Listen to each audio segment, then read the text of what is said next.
Fala aí pessoal, tranquilidade, bem-vindo de volta ao Museu dos Quadrinhos do canal Gico HQ e hoje uma HQ muito especial que eu separei para vocês. O Capitão América do John Byrne, aqui comigo, depois da vinheta.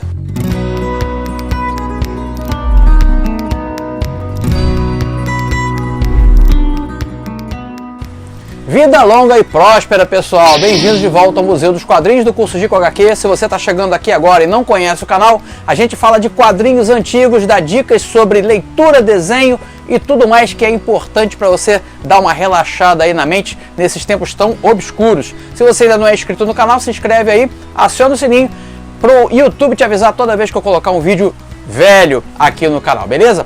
Hoje a gente vai falar do Capitão América do John Byrne, um dos autores favoritos aqui. Quando tem vídeo do John Byrne, a galera é doida, gosta muito mesmo do trabalho desse quadrinista. Só que antes da gente destrinchar as histórias publicadas aqui na revista do Capitão na década de 80, vem aqueles avisos marotos. Se você gosta de desenhar e ainda não está me seguindo lá no Instagram, tá dando mole, porque eu estou dando dicas de desenho diariamente lá. Eu faço desenho passo a passo, eu explico técnicas, eu já inclusive criei um canal do Telegram e coloquei material gratuito para você baixar, porque é o seguinte, semana que vem vai ter um aulão lá no Instagram de desenho sobre esse material que eu postei gratuitamente. A aula também vai ser de graça e para quem quiser participar. Então se você gosta de desenhar ou conhece alguém que gosta de desenhar, segue esse Instagram, marca alguém para conhecer o perfil e fica de olho, entra no grupo do Telegram, estou deixando aqui também na descrição desse vídeo o link para você ir direto para o grupo do Telegram. E nesse grupo tem esse material gratuito que eu postei, um caderno de exercícios para você ir treinando para a aula que eu vou dar essa semana lá no Instagram, beleza? Então fica combinado assim, se você gosta de desenhar, a aula vai ser do estilo de super-heróis, tá bom? Vou te ensinar a fazer o desenho do corpo humano no estilo super-heróis de frente, como é que coloca direitinho a posição, a altura, a largura, tudo explicadinho nessa aula. E eu te espero, se você gosta de desenhar, tá a fim de retomar esse hábito aí, dar aquela relaxada na mente, ou conhece, como eu te falei, alguém que gosta, que se interessa por esse assunto, avisa a pessoa, tá bom? Não deixa ela perder essa oportunidade não, porque é uma aula muito maneira e de graça. Show de bola? O segundo aviso é, se você for comprar os teus quadrinhos ou qualquer cosita mais aí lá na Amazon, por favor, compre através dos links que eu coloco aqui na descrição do vídeo. O canal agora faz parte do programa Associados da Amazon e toda compra feita por lá dá um capilé para o amigo aqui, e esse capilé a gente vai usar para reverter aqui melhorias para o próprio canal. Show de bola? Último aviso antes da gente entrar rapidinho lá para o Capitão América é falar que a revista do Esquadrão Vitória já está publicada. Essa semana eu estou despachando os 280 pacotes para os apoiadores do Catarse e na semana que vem já vou abrir para venda para quem não apoiou o projeto. Então vai ter essa oportunidade. Tem muita gente perguntando, pô, não vou poder comprar? Calma, vai poder comprar, mas a prioridade é do pessoal que fez o apoio lá na campanha do Catarse, beleza? Então, como deu muito trabalho, foram muitos pacotes, autografei todas as revistas, tem os cards, eu separei tudo, foi uma trabalheira danada, então eu tenho que primeiro despachar tudo isso aí para depois poder atender os novos pedidos que veio. O gibi ficou lindo, tá maravilhoso, e uma curiosidade aqui, tem os cards que vão também fazer parte, tem um dos pacotes de venda que vai a revista, se você quiser. Tem os cards também que eu fiz, colegas meus que eu convidei participaram com ilustrações. E olha só a coincidência justamente do vídeo de hoje. Uma das capas que a gente vai falar do Capitão América e o card que o Daniel HDR desenhou, uma homenagem a essa capa. Olha que legal. Aqui o Capitão América, aqui o Coronel ao lado. Assim como esse card, tem outros cards lindos. Deixa eu pegar para vocês darem uma olhadinha, ó. Esse aqui foi o Mozart Couto que desenhou. Olha que bonito. Deixa eu botar aqui bem pertinho. Vocês querem dar luz, se dá para ver direito aqui, ó. O Mozart Couto. Tem aqui também, esse aqui é do Alex Genaro, ele fez aí a Lorixá, lindão também. Esse aqui é do Arthur Cordeiro, meu chapa. Deixa eu botar aqui, ó, se dá pra ver melhor. É o Curupira, ó. Blindado do Alan Alex. Então esses cards também vão estar à venda lá no site do Salomão Ventura, então só espera um pouquinho que breve eu vou dizer como você pode conseguir esses quadrinhos e todos os outros quadrinhos que estão à venda lá, minha produção como autor, lá no site do Salomão Ventura, beleza? Então vamos ao assunto de hoje, vamos falar de John Byrne. Olha só, eu ia falar antes da Conspiração Janus, eu comecei a ler, achei chatão, nem consegui terminar, aí você, bom, vamos trazer um assunto que é mais legal, vamos falar do Capitão América, que é um personagem que eu adoro, e o John Byrne, que é um autor que eu gosto muito. Então no vídeo de hoje a gente vai ver o início dessa fase aí do John Byrne no Capitão, que saiu na revista mensal dele. Nós vamos abordar hoje 4 revistas, mas são, como a editora Abril dava uma juntada nas histórias, ele tirava aquela página de recapitulação e a splash page da segunda história que completava a primeira. Então aqui nós vamos ter 6 histórias, 6 não, 2, 4, 6, 7 histórias. São 7 histórias em 4 revistas do Capitão América. E eu já destrinchei tudinho com vocês aí, muitas imagens. Então vou sair de cena agora, vamos dar uma olhada nessas histórias. E no finalzinho do vídeo eu volto para dizer o que vem por aí, beleza? Confere aí comigo. Beleza, a primeira história de hoje foi publicada em Capitão América número 55, lançada em dezembro de 83, e vai trazer a história publicada em Captain America número 247 de 1980. Argumento de Roger Stern e John Byrne, com a arte final de Joseph Rubinstein, a arte principal John Byrne. Começamos aqui com o Capitão América correndo pela ponte do Brooklyn, causando um alvoroço aí, indo em direção até a SHIELD. Ele quer tirar a dúvida uma dúvida que surgiu em edições passadas, de memórias que ele tinha de que ele era tinha um irmão, o sobrenome dele era Grant, um monte de coisas que surgiram na mente dele, e ele quer saber se isso é verdade, se não é verdade, porque ele não lembrava nada disso antes. Então ele chega lá na SHIELD e exige falar aí bota a banca, né, para falar com o Fury. E enquanto isso a gente vai ver na casa dele lá os vizinhos com uma carta importante para entregar a ele. Isso vai se desenrolar nas próximas edições. Bom, ele chega lá para falar com o Fury não está, mas o Dum-Dum está. E o Dum-Dum a gente vai dar um jeito, vamos resolver isso, vamos ver o que está acontecendo. Corta, vamos ver onde que está o Fury, né? Ele está interrogando o Barão Strucker numa prisão, para informar que o Barão vai ser transferido para Israel, né? Porque ele é um criminoso de guerra nazista, e lá a coisa pega. Quando ele está batendo esse papo aí com o Strucker, ele tira uma cápsula de gás de dentro da roupa, e o Fury acaba desmaiando. Enquanto isso a gente vai ver o Dum-Dum e o Capitão América em busca aí das memórias, né? Eles foram num forte em Nova Jersey, e lá estava a caixa do Capitão América com os pertences dele da Segunda Guerra Mundial. Dentre esses pertences eles encontram o diário do Capitão, e ali está explicado que aquilo tudo, essas memórias foram implantadas pelo exército caso ele tivesse sido capturado pelos nazistas, então para ele não passar a informação verdadeira. Então fica tudo explicado, em panos limpos, e o Roger Stern e o John Byrne desfazem a confusão criada em números anteriores. Eles estão muito bem lá conversando sobre isso. De repente chega o carro do Nick Fury atacando os dois. O Capitão América inclusive chega a usar o escudo antigo que estava guardado lá no caixote, né, aquele escudo da capa clássica da Capitão América número 1. E quem está dirigindo o carro é o Barão Strucker. Ele sai de lá, começa a atirar nos dois. De repente, do nada, ele tira a luva, e a luva branca embaixo tem uma luva chamada Garra de Satã. O Capitão América bolado, como é que ele conseguiu guardar aquela luva ali de baixo, né? E aí, cara, o Nick Fury acaba acordando, ele estava ali dentro do carro, ajuda o Capitão América a pegar o escudo dele, o verdadeiro escudo, né? E quando eles estão lá combatendo, o cara já está meio derrotado. Do nada ele vai e faz a saudação nazista e explode. E aí a gente vai ver que aquilo era um robô. E aí corta pro finalzinho, a gente vai ver esse inimigo aqui chamado Mecanos, e ele que era o responsável por essa versão Android do Strucker. E aí acaba aqui a primeira história. A segunda história foi publicada em Capitão América número 56 de janeiro de 1984 e vai trazer as histórias publicadas em Captain America número 248 e número 249. São duas histórias, portanto, nessa edição. A gente começa exatamente de onde parou o número anterior. Os cientistas da SHIELD investigando o que é os restos daquele robô que era o Strucker. E o cientista da SHIELD acha que é fantástico, porque ele tem todas as características de um corpo humano, inclusive pressão sanguínea, é uma coisa realmente muito avançada. O Capitão América malda, que ele vê o olho do robô mexendo, ele malda que aquilo ali é uma armadilha, realmente era, tudo aquele troço explode, e uma parte do androide sai voando dali, uma bolinha voadora, e eles não conseguem impedir que aquilo escape, né? Bom, aí o Nick Fury diz para o Capitão que não pode dar acesso total a ele, porque ele não é um agente da SHIELD, mas que ele promete deixar o Capitão a par do que eles descobrirem dos restos do robô. Nisso a gente vai ver aquela bolinha voltando lá pro Mecanos e os capangas dele, robôs também, né? Com um embrulho muito grande lá. A gente, quando vai ver ele tirar o pano que recobre aquele volume, é o Homem-Dragão, que na verdade é uma criança no corpo de um dragão com a força de um Hulk e usa fralda. É mais ou menos isso. Bom, a gente vai ver o que vai acontecer com esse robô. Enquanto isso, Steve Rogers aqui, já na sua atividade profissional como desenhista, tentando arrumar um trabalho, algum freelancer, não consegue.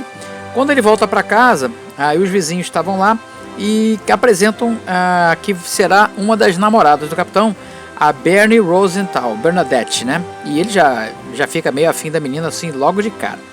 Voltamos lá para o laboratório do Mecanos. Ele está colocando o Homem-Dragão para funcionar, né? E ele meio que usa uma daquelas bolinhas para comandar o Homem-Dragão e colocar ele contra o Capitão América, né? E é isso que acontece. O bicho vai para o centro da cidade, o Capitão América vê ele chegando pela janela e aí parte lá para cima para combater. Aí tem um quebra-pau lá no terraço do prédio. O Homem-Dragão tenta comer o escudo do Capitão América, não dá certo.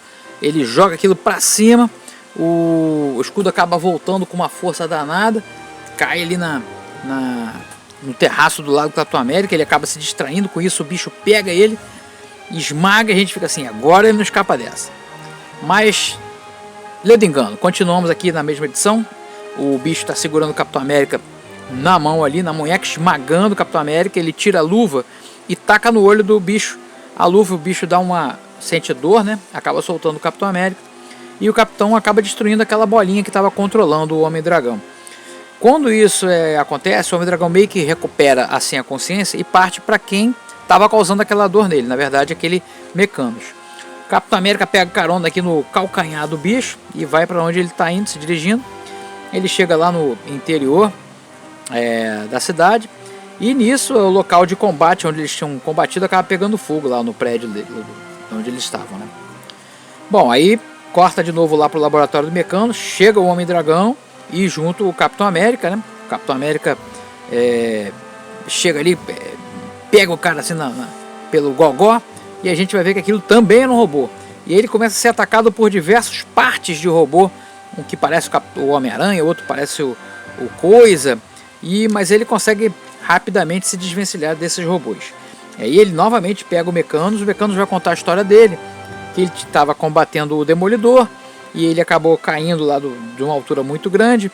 E aí quando ele cai, ele tinha dado uma ordem para os robôs dele manterem ele vivo a qualquer custo. E o que os robôs fazem é substituir o corpo dele por um corpo androide. E a partir daí ele tenta criar robôs cada vez mais perfeitos, mais semelhantes a humanos, até para ele mesmo ter um corpo mais parecido com o humano, né? E aí fica nessa, o Capitão América vai detendo um Mecanos e depois do outro, e são todos androides.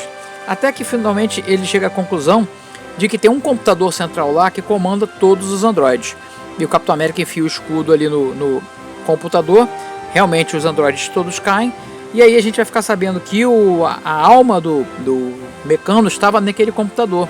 Ele tinha desistido de viver, ele não queria mais aquela existência como uma inteligência artificial, e ele bolou todo esse plano, inclusive o Homem-Dragão, para que um super-herói fosse até esse esconderijo e chegasse e desativasse ele, porque ele não podia, ele não tinha capacidade de se suicidar. Era um comando que os robôs tinham colocado, ele tinha que ser protegido a qualquer custo. Aí acaba então aqui a segunda e terceira história. A terceira e quarta histórias de hoje foram publicadas em Capitão América número 57 de fevereiro de 84 e vai trazer as histórias publicadas em Captain America 251 e 252 de 1980. Argumento de Roger Stern, desenhos de John Byrne, arte final de Joseph Rubinstein. Aliás, a arte final está sensacional, hein? Muito boa mesmo. Começamos aqui com o Capitão América olhando para o skyline de Nova York, né? Lembrando um pouco do passado dele, a volta com os Vingadores, a parceria com o Falcão e até a morte da Sharon. Aí ele diz que tem que sair dessa, tá na hora dele sacudir a poeira e dar a volta por cima, e ele parte para voltar lá pro apartamento dele. Enquanto isso a gente vai ver uma fuga acontecendo na ilha Riker. Tem uma arma especial aqui que apaga toda a energia lá da prisão, E aí o bando, né, que está orquestrando a fuga é daquele bandido Mr. Hyde. Quem comandou toda a fuga foi o Batroc, que eu particularmente acho um personagem brega, mas muito legal. Sempre gostei desse personagem com esse bigodinho aqui e essa mascarinha, assim, achei sempre legal.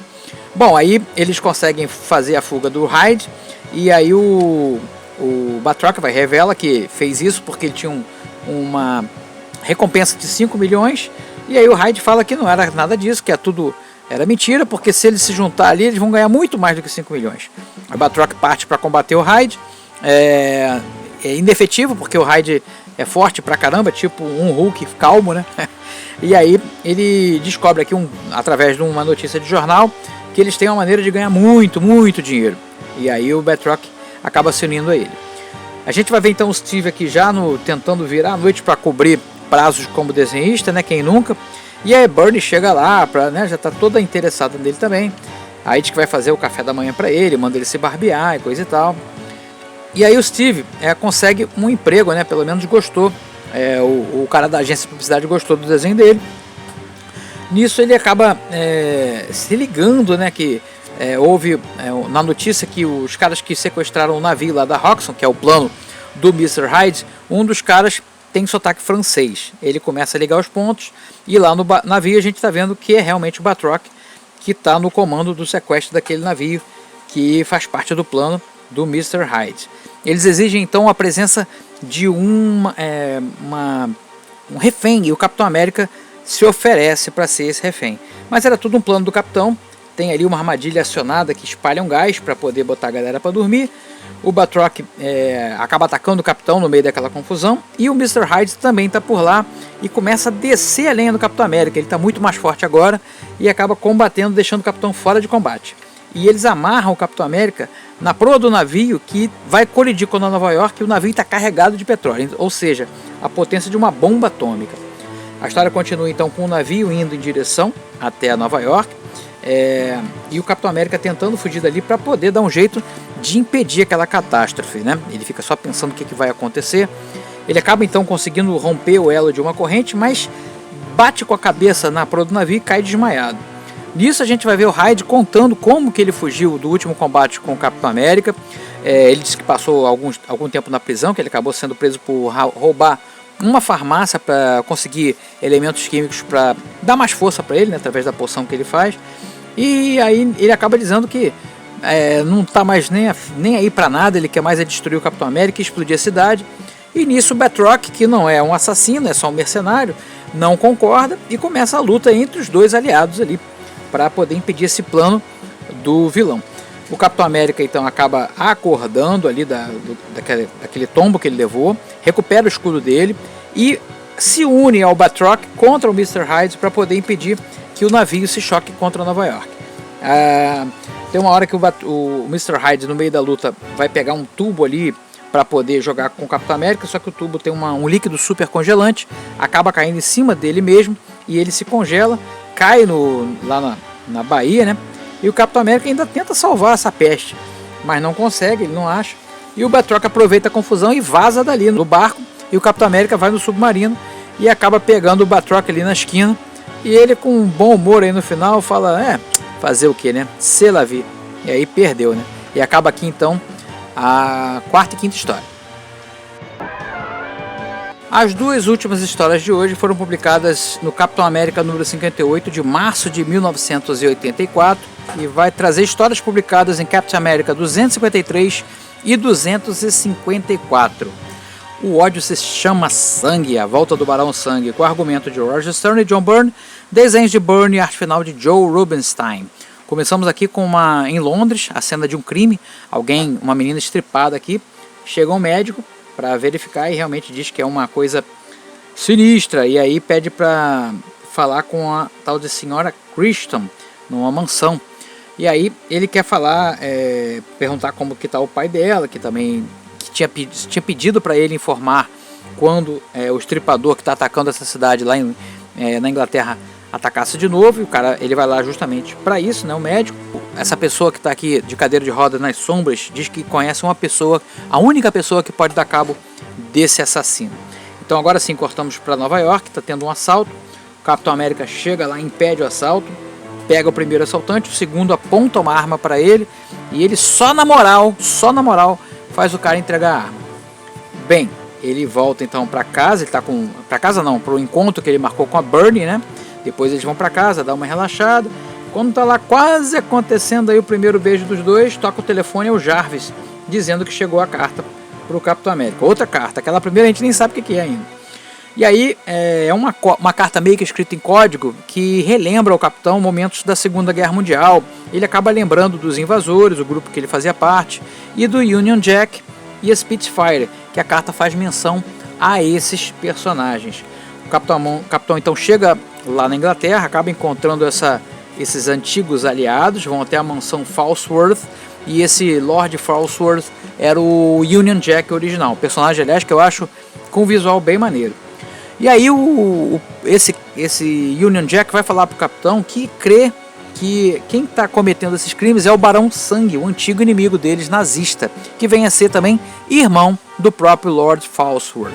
Quando o Capitão América parte para investigar, o médico que estava fazendo investigando os corpos encontrados pelo Estripador acaba ficando muito zangado com ele.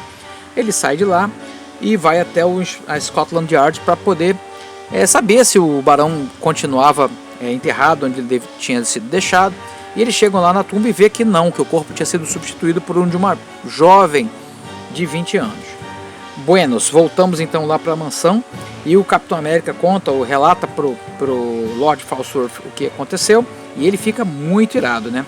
Ele fala assim, eu tô velho, mas não tô maluco e a gente tem que dar um jeito de deter. O Capitão América fica ali mesmo pela mansão e quem aparece, surpresa, o próprio Barão Sangue. Então ele vai atacar o Capitão durante a noite, o Capitão tá ali dormindo e ele já tá esperando de tocar, é só o bicho chegar. O bicho chega, toma-lhe uma escudada na cara ali e o Capitão América veste o traje e começa a luta. Só que o cara é poderoso, né? Ele é tipo um Drácula, né, cara? É um vampiro das antigas, assim. E aí não tem, ele coloca alho no pescoço, mas o bicho acaba virando vapor. É aquelas coisas, truque de vampiro. Começa a comandar um exército de ratos para atacar a mansão. E tá vendo que o combate mano a mano não tá levando a nada. Ele acaba hipnotizando o Capitão América. E o Capitão meio hipnotizado ali, paradão, prestes a receber a mordida do vampiro, né? Já continua aqui a continuação da história, que na verdade foi publicada em outra revista nos Estados Unidos, mas aqui a Abril une as duas histórias numa só. E aí a gente vê a consequência desse ato, o bicho morde a cota de malha do Capitão América, que quase quebra os dentes ali, né? Fica doido. O Capitão América aproveita a distração para entrar em luta novamente com ele. E nisso o neto do Union Jack também tenta ajudar. Mas aí o sol começa a nascer e o cara vaza, né? O Barão Sangue vaza pela janela. O Capitão América pula atrás dele, mas ele já vira um morceguinho aí, não consegue pegar. E aí o Capitão fica bolado, achando que um amigo do neto do Union Jack pode ser um ajudante, tipo um carniçal do vampiro ali, né? E aí a gente vai ver a origem, então, do Barão Sangue contada através dos próprios parentes, né? Que ele era um dos Falsworths, que queria usar o poder do Drácula em conta própria, mas o Drácula reverte a situação, acaba transformando ele em vampiro e ele sim vira lacaio do Drácula. Depois a gente vai ter a origem da Spitfire, né? Que o Capitão América continua na história no passado, dizendo como que a Spitfire, que na verdade a mãe desse cara se transformou, ela recebeu uma transfusão de sangue do Tocha Humano Android. Me explica isso aí que eu não sei como é que funcionou. Mas assim que ela ganha esses poderes de heroína. E aí a gente vai ver, cara, esse plot twist, que o Barão Sangue, ele se disfarça do médico, esse mesmo que estava investigando tudo lá no começo da história, para poder atuar de dia. Bom, continua a investigação do Capitão América atrás do Barão Sangue. E lá na cidade a gente vai ver que a namorada do neto lá do Union Jack é uma das vítimas do Barão Sangue. Ela está sendo mordida pelo vampiro, né? Sugando aos pouquinhos o sangue dela.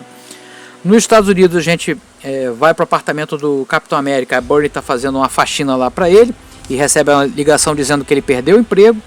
E de volta lá na Inglaterra, o Union Jack coloca o uniforme, dizendo que ele tá velho, mas não vai desistir. Tem uma discussão lá com a filha, que acha ridículo ele botar o uniforme de super-herói, acaba tendo um ataque cardíaco. Chama o médico que é o Barão Sangue, né? O médico aproveita ali a oportunidade para matar o próprio irmão, Só que quando ele vai fazer isso, quem está lá debaixo das cobertas já não é mais o Lord Falsworth, é outro cara, um jovem, vestindo esse uniforme maneiríssimo do Union Jack. Aí tem uma luta entre os dois, o Capitão América acaba chegando também para lutar, intervir. O Barão Sangue se esquiva, vai de um lado, vai de outro. O Union Jack com a faca tentando empalar ele como se fosse uma estaca. O Capitão aproveita que já está de manhã, tira a cortina ali para poder o sol pegar no vampiro. E aí, cara, no final das contas, quando ele está assim, bem fraco já com a luz do sol, o Capitão América percebe que tem que ser feito, que é decepar o monstro, para que assim ele morra de vez. E aí o Capitão América não mede esforço, é isso que ele faz. Apesar de ficar bem mal depois, ele decepa o vampiro, depois ele está com fogo na cabeça e no corpo. E lá no finalzinho da história, o Union Jack original morre, mas fica essa figura, essa emblemática aí do legado, passando para um novo Union Jack. E aí terminam as histórias de hoje. É isso aí, quando o Capitão América lança o seu escudo. Lembra da musiquinha? Bom demais, né? Um personagem muito bacana, com ideais puros e consegue ser, apesar de ter um nome Capitão América, né? Esse nome, né, assim, bem propagandista, ele é um cara que está acima até de um governo e tudo mais, porque ele faz a coisa certa, né? Eu gosto de comparar o Capitão América como se fosse o super-homem da, assim, não em poderes, mas em princípios da Marvel, né? Aquele cara que é o cara correto, que chama você de filho, mesmo sendo mais novo, e você aceita assim a autoridade dele. Então, se você quiser que eu continue com essa fase do Byrne também aqui no Capitão América, olha que eu tô cheio de pontas soltas aí do Byrne para falar. Eu tenho o Quarteto Fantástico do Byrne, que eu tenho que continuar, se vocês quiserem, lógico. Eu tenho a Quarteto, qual é a outra fase que eu já comecei do Byrne? Capitão, eu comecei. A Tropa Alpha do John Byrne também tá aí em andamento. Então fica assim, quer mais John Byrne, me fala que eu vou comentando aí, trago os arcos ao passar do ano aí. Qualquer outra coisa que vocês queiram que eu comente nessa pegada vintage, tá? Lançamentos, outras coisas assim, a não ser que seja um lançamento de uma coisa antiga, um relançamento, aí eu vou falar. Quadrinhos mais recentes eu prefiro deixar para os colegas aí comentarem, que eles fazem isso muito bem. Agora vamos falar do que vem por aí, aquele momento spoiler para você ficar ligado, esperto e acionar o sininho aí para não perder nenhum vídeo aqui do canal. Na semana que vem, no Edição de Colecionador, sexta-feira, vai ter o X-Men número 1 da Editora Abril, que traz 3 histórias, uma história do X-Men, a gente vai ter uma história do Doutor Estranho contra o Drácula, olha que legal, um mix bem provável, né? E tem uma história do Gavião Arqueiro, acho que é a minissérie do Gavião, a número 1, aqui. São 3 histórias que a gente vai dar uma olhada aí, então, na sexta-feira, para destrinchar. Eu empresto para vocês virtualmente a revista para a gente folhear juntos, X-Men número 1 da Editora Abril. E no domingo que vem, muita gente falando, cara, você é Marvete mesmo, só fala da Marvel, até estou de camiseta da Marvel hoje. Então, para atender a galera que eu acho que eu sou Marvete demais, eu vou falar da DC de novo. Então, no domingo que vem, a gente vai tratar de uma fase muito aclamada do Neil Adams e do Danny O'Neill no Lanterna Verde e no Arqueiro Verde, que saiu aqui na revista Heróis em Ação número 1, essa fase onde os dois vão percorrer as estradas dos Estados Unidos, assim, tratando do problema não cósmico, mas aquele problema do homem comum, né? Essa fase aqui. Vocês logo dessa splash page já devem saber do que eu estou falando. Então, essa fase já foi inclusive republicada aqui diversas vezes, até a Panini republicou, não tem muito tempo, mas é uma fase que eu acho muito legal, os desenhos são sensacionais e o Danny O'Neill manda benzaço nos roteiros. Então, no domingo que vem, Museu dos Quadrinhos pegando parte dessa fase, a gente vai falar de tudo, porque é muita coisa, mas o primeiro arco, vamos dizer assim, dessa fase do Danny O'Neill e do Neil Adams no Lanterna Verde e no Arqueiro Verde, DC Comics is in the house. Beleza, galera? Vou ficando por aqui, se cuidem aí e a gente vai se ver aqui na semana que vem em mais programas do canal Gico HQ, beleza? Espero vocês aqui na semana que vem e todos os dias lá no Instagram. Não tá me seguindo ainda? Fica novamente o convite, me segue lá. Tchau!